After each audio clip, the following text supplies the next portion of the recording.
अस्सलाम वालेकुम। आज हम मैथ्स की बुक 6 जो काउंटडाउन बुक 6 है उसका यूनिट 1 देख रहे थे, जिसकी हमने एक्सरसाइज 1A कर ली थी। अब हम 1B के एक्सरसाइज करने के लिए जो भी कुछ उसकी रीडिंग है वो भी करेंगे, अब फिर एक्सरसाइज 1B समझेंगे। तो एक्सरसाइज 1B आसान सी है, उसकी बेसिकली बस एक ही टॉपिक है उसमें कि सेट्स को लिखा कैसे जाता है और 3 तरह या 3 अंदाज से सेट को लिखा जाता है और उसको लिखने को नोटेशन कहते हैं। ठीक है, तो आप इसको पढ़ लीजिएगा, मैं उसको जो है वो अपने अल्फाज में ज़रा आसान करके समझाता जाता हूँ। इन डेप्थ आप पढ़ लीजिएगा इसमें, तो जो कुछ मैं बता रहा हूँ एग्जैक्टली वही लिखा होगा उसमें। ठीक है, तो ये समझिए कि सेट को लिखने को नोटेशन कहते हैं। ठीक है, सेट लिखना यानी सेट की नोटेशन। नोटेशन 3 तरह से हो सकती है। किसी सेट की नोटेशन 3 तरह से हो सकती है। एक तरह कहलाती है डिस्क्रिप्टिव फॉर्म या डिस्क्रिप्टिव नोटेशन, दूसरी कहलाती है टेबुलर फॉर्म या टेबुलर नोटेशन, और तीसरी कहलाती है सेट बिल्डर फॉर्म या सेट बिल्डर नोटेशन। ठीक है, 3 तरह की नोटेशन है और ये आपका यूनिट ख़त्म, ये आपकी एक्सरसाइज की डिस्क्रिप्शन ख़त्म और अब आपकी एक्सरसाइज शुरू हो गई। ठीक है, और ये एक्सरसाइज भी ख़त्म। तो दिस मीन्स के एक छोटा सा काम है, एक छोटी सी एक्सरसाइज है और जल्दी से समझ में आ जाने वाली चीज़ है। ठीक है, तो मैंने बताया कि सेट को लिखने के 3 तरीके हैं और उन 3 तरीक़ों में से एक तरीक़े को कहते हैं डिस्क्रिप्टिव फॉर्म या डिस्क्रिप्टिव नोटेशन, दूसरे को टेबुलर फॉर्म या टेबुलर नोटेशन और तीसरे को सेट बिल्डर फॉर्म या सेट बिल्डर नोटेशन। अच्छा, डिस्क्रिप्टिव तो बहुत आसान है, अंग्रेज़ी में लिख देने को डिस्क्रिप्टिव कहते हैं। किसी सेट के बारे में अंग्रेज़ी में लिख देने को डिस्क्रिप्टिव कहते हैं। क्या मतलब हुआ, ये देखिए यहाँ पे एग्जाम्पल है जी कि अगर मैं कहना चाहूँ कि ऐसे नंबर्स लिखिए जो कि 9 से कम हों और वो रियल नंबर्स हों, तो रियल नंबर्स 9 से कम होंगे तो शुरू होंगे 1 2 3 4 5 6 7 8 9। ठीक है, अब 9 से सॉरी 9 नहीं होगा उसमें, सॉरी 8 तक होंगे। ठीक है, तो ये कहलाएंगे नंबर्स जो कि 9 से कम है, लेस देन 9 है। तो ये कहलाएगी इसकी तफसीली शक्ल, जिसके अंदर कि हमने एक एक एलिमेंट को अलग अलग बताने की कोशिश की, लेकिन ये किसी भी एक फॉर्म में नहीं फॉल कर रहा। इस तरह से लिखना सेट बनाने की किसी भी एक नोटेशन में फॉल इन नहीं कर रहा। अगर तो मैं इसको इंग्लिश में लिखता हूँ तो मैं लिखूँगा कि फॉर एग्ज़ाम्पल मैं इसका नाम रखता हूँ P, तो P एक ऐसा सेट है, अब मैं अंग्रेज़ी में बता रहा हूँ, सेट ऑफ नंबर्स या रियल नंबर्स, क्योंकि पीछे रियल ही दिया हुआ है तो उसको रियल नंबर से एग्जाम्पल एक्सप्लेन करते हैं। Real numbers less then 9। ये मैंने इंग्लिश में तफसील से लिख दिया कि मुझे क्या चाहिए, किस तरह का सेट है, मेरे सेट के एलिमेंट्स की प्रॉपर्टीज़ क्या हैं। ठीक है, जैसे हमने पीछे बार पढ़ा था कि लिखा जा सकता था कि K is a set of all planets of solar system.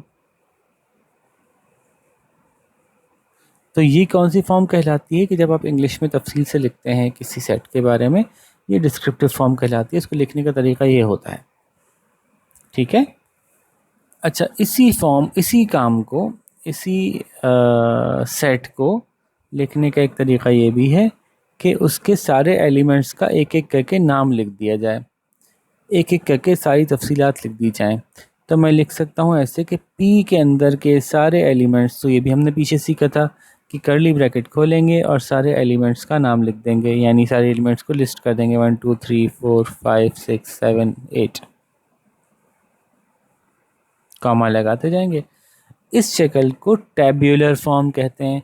अभी देखिए यहाँ यही सवाल एग्जैक्टली सॉल्व हुआ है, ये इसकी डिस्क्रिप्टिव फॉर्म है, ये इसकी टेबुलर फॉर्म है, टेबुलर फॉर्म या टेबुलर नोटेशन।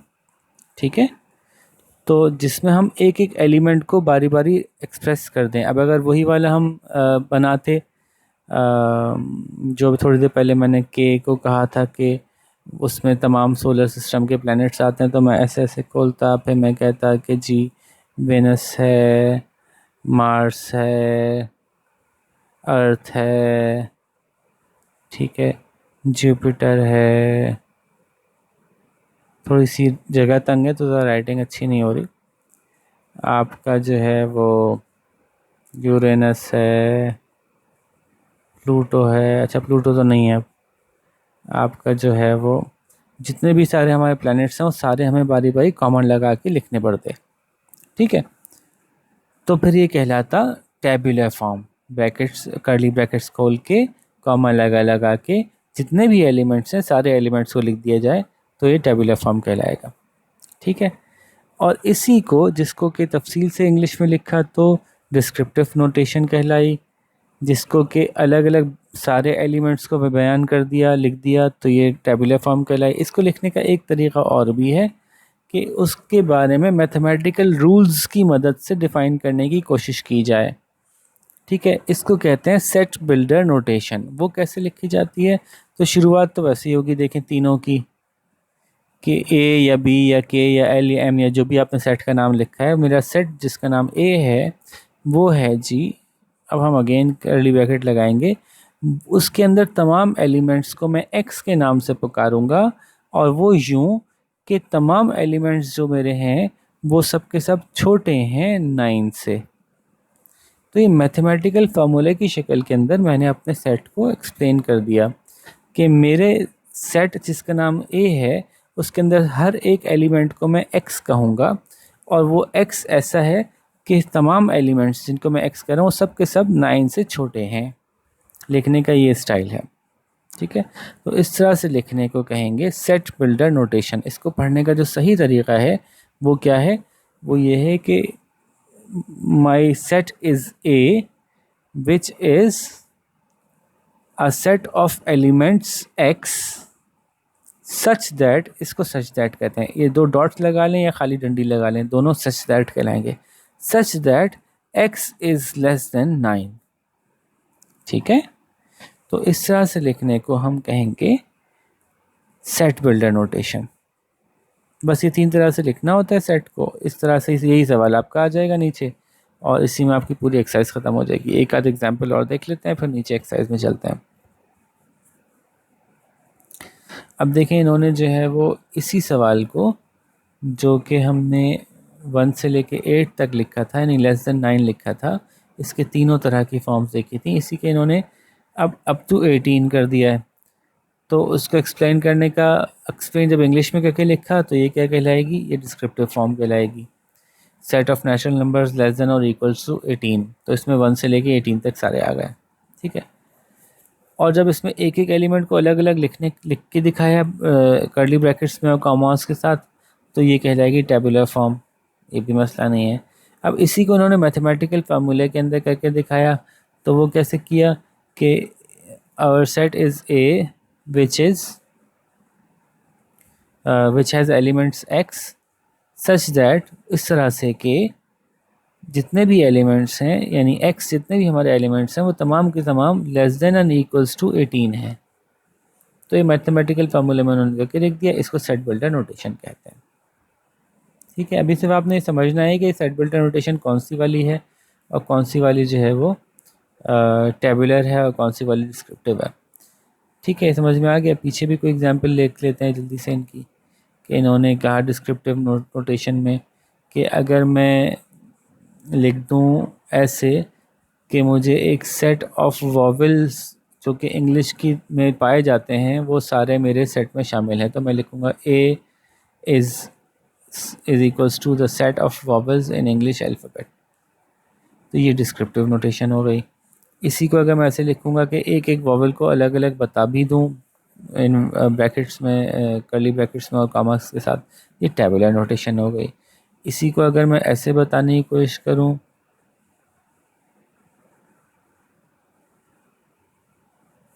ये देखिए, ये सेट बिल्डर नोटेशन हो गई कि मेरा ए एक ऐसा सेट है, A is a set such that A is a set of all x. A is a set of elements that all will be called x. Such that वो इस तरह से होगा कि जितने भी x हैं, x is a vowel of English alphabet. तो एक फार्मूला सा बना के इसको जब लिखा गया तो फिर ये कहलाया सेट बिल्डर नोटेशन। ठीक है। अच्छा, आप 4-5 सेट इससे आके देखेंगे ना तो आपको खुद आसानी से समझ में आना शुरू हो जाएगा कि अच्छा तो ये है इसका तरीका। डिस्क्रिप्टिव तो समझ में आ ही गया होगा, टेबुलर तो समझ में आ ही गया होगा। आई नो कि आपको सेट बिल्डर नोटेशन में थोड़ी सी मुश्किल आ रही होगी, तो वो भी अगर आप 4-5 सवाल देखेंगे ना तो आपको आसान लगने लगेगा। तो आगे चलते हैं और अब इसके हम कुछ क्वेश्चंस देखते हैं। Write the following sets in tabular form. लो, ये तो बहुत ही आसान है। टेबुलर फॉर्म का मतलब क्या हुआ कि अब आपने इनको तफसील से लिखना है ब्रैकेट्स बना के ना। तो ये जो इन्होंने दी हुई है, ये इन्होंने दी हुई है सेट बिल्डर नोटेशन। देखिए सेट बिल्डर नोटेशन है सारी की सारी कि M is a set that is that comprises of that is made up of. इसमें मुख्तलिफ तरह की इंग्लिश आप यूज़ कर सकते हैं, एग्जैक्टली वो यूज़ कर लेते हैं जो इन्होंने बोली है। तो इन्होंने क्या बताया है कि एम इज़, सॉरी मैं पेन ले लूँ जी। इन्होंने क्या बताया, इसको कैसे पढ़ना चाहिए। M is a set of elements x such that x is the name of the president of Pakistan. इसको पढ़ा तो हमने ऐसे, लेकिन इसका सॉल्यूशन कैसे बनाएंगे तो अब आपको थोड़ा सा इंटरनेट सर्च करना पड़ेगा। आप इंटरनेट सर्च कीजिएगा, उसके बाद लिखिएगा एम इज इक्वल्स टू, फिर कर्ली ब्रैकेट ओपन कीजिएगा और उसके बाद सारे प्रेसिडेंट्स ऑफ पाकिस्तान के नाम बारी बारी लिख दीजिएगा और जब सारे नाम ख़त्म हो जाए तो कर्ली ब्रैकेट्स क्लोज कर लीजिएगा। ये 3-4-5 लाइनों में आएगा। इसी तरह से ये वाला सेट देखते हैं, ये थोड़ा सा मसले वाला लगेगा आपको। अब हमने इन्होंने टेबुलर फॉर्म में हमें क्या सेट बिल्डर फॉर्म में इन्होंने हमें बताया, तो इसको कैसे पढ़ेंगे। A is a set of elements y such that y is a multiple of 3। अब मल्टीपल ऑफ 3 आप लिखने चले जाएं तो आप क्या करेंगे, a लिखेंगे इज इक्वल्स टू लगाएंगे, ब्रैकेट ओपन करेंगे तो 3 लिखेंगे, 6 लिखेंगे, 9 लिखेंगे, 12 लिखेंगे। भाई कहाँ तक लिखेंगे, क्या 30 तक लिखेंगे? नहीं। जब कोई नंबर ऐसा हो जो कि कोई सेट ऐसा हो जिसके के मेंबर्स इनफाइनाइट हो और उसकी शुरू की सीरीज़ बता देने से अंदाज़ा हो जाए कि आगे सीरीज़ कैसे चल रही है, कि 3-3 के गैप से चल रही है, नज़र आ गया तो 4-5 मेंबर्स बताए और उसके बाद डॉट डॉट डॉट डाल के ब्रैकेट क्लोज कर दिया। ठीक है, ये इन्होंने पीछे देखें करके दिखाया है आपको। ये यहाँ पे कि अगर सेट बहुत लंबा है और आपको पता है कि इनफाइनाइट है, आगे तक चलता चला जाएगा, ख़त्म ही नहीं होगा, तो उसके एंड पे आप क्या करेंगे, शुरू के 3-4 मेंबर्स के नाम बताएंगे उसके, और उसके बाद डॉट डॉट डॉट डॉट से वाजे कर देंगे कि ये चलता चला जाएगा। इस तरह से कोई ऐसा सेट है जिसके जो कि इतना लंबा है लेकिन उसका कोई अंजाम है, तो आप उसके शुरू के कुछ एलिमेंट्स बताएंगे, बीच में डॉट डॉट डॉट्स लगाएंगे और आखिर का एक एलिमेंट बता देंगे। उससे अंदाज़ा हो जाएगा कि यहाँ से शुरू हुआ और यहाँ ख़त्म हुआ। ठीक है, ये एग्जाम्पल आपके पास मौजूद है। तो मैंने बताया आपको कि पार्ट क्वेश्चन नंबर 3 कैसे होगा, इसका क्वेश्चन नंबर 1 का पार्ट 3 कैसे होगा। ठीक है जनाब, आगे चलते हैं। फिर कोई एक देखते हैं जो थोड़ा मुश्किल लग रहा हो। अब ये इन्होंने सेट बिल्डर नोटेशन में एक बार बताई हुई है, तो इसको हम देखते हैं कि x is a number divisible by 3 and less than 20। तो अब 3 के डिविजिबल नंबर्स कौन कौन से हैं, तो हम क्या लिखेंगे, c इज इक्वल्स टू 3 के डिविजिबल नंबर कौन कौन से हैं, 3 है, 6 है, यानी वही जो 3 के मल्टीपल्स हैं, 9 है, 12 है, 15 है, 18 है, ये सब लेस देन 20 हैं और 3 से डिविजिबल हैं, तो ये सब आ जाएंगे और c इज इक्वल्स टू क्या बन जाएगा, इज इक्वल्स टू है ये भाई, इज इक्वल्स टू है। ठीक है जी, ये वाला सोलर सिस्टम के बारे में लिख दीजिएगा। डेज ऑफ द वीक 7 दिनों के नाम आ जाएंगे, 3 मुल्कों के नाम जो कि 20 से आते हों। तो ये तो बहुत आसान आसान सवाल थे, आपने टेबुलर फॉर्म में ही लिखने थे, इसमें सेट बिल्डर नोटेशन को पढ़ के टेबुलर फॉर्म बनानी है। ठीक है, क्वेश्चन नंबर 2 और क्वेश्चन नंबर 3।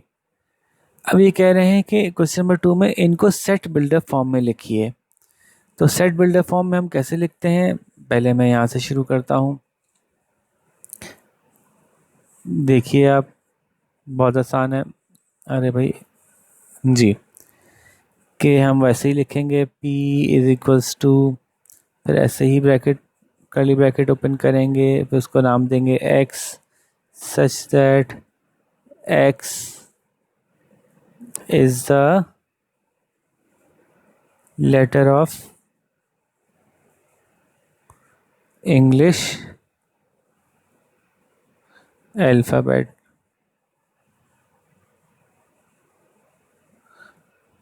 ये इसकी टेबुलर फॉर्म हो गई। इसको किसी फॉर्मूले में ढाल दिया हमने,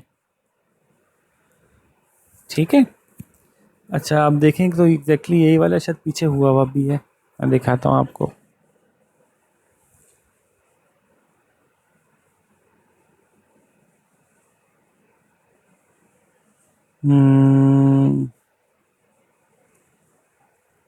नहीं, इन्होंने करके नहीं दिया हुआ,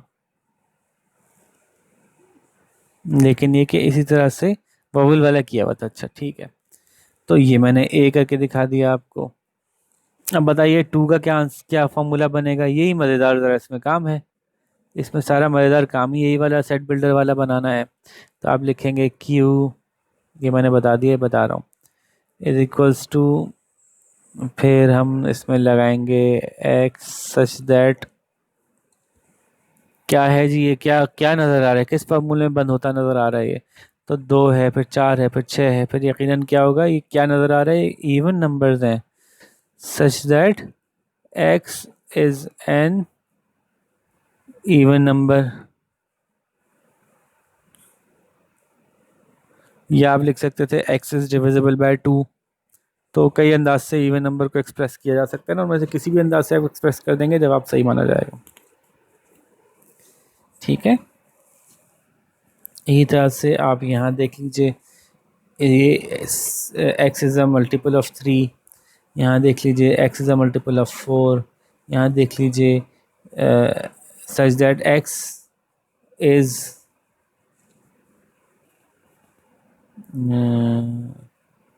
बल्कि इसकी एग्जांपल भी अगर आप देखें ना तो एग्जैक्टली यही यही इसी तरह की एग्जांपल उन्होंने पीछे बताई हुई है, जहाँ पे क्या बताया हुआ है ये देखिए।